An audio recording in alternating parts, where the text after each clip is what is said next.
Maraming salamat followers at saka yung mga nagpe-pray sa mga anak ko at sa mga nagbibigay ng tulong at nakakakain ng mga anak ko.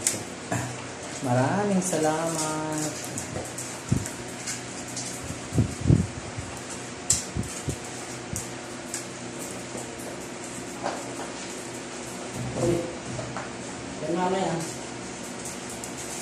Hindi ko na po kayo isa-isahin, basta nagpapasalamat po sa inyo.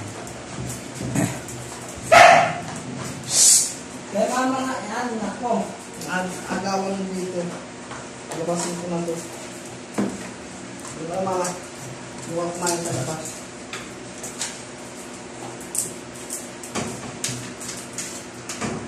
Lala. Buwak ka sa labas. Lala. Kaya makakain na maayos. Lala.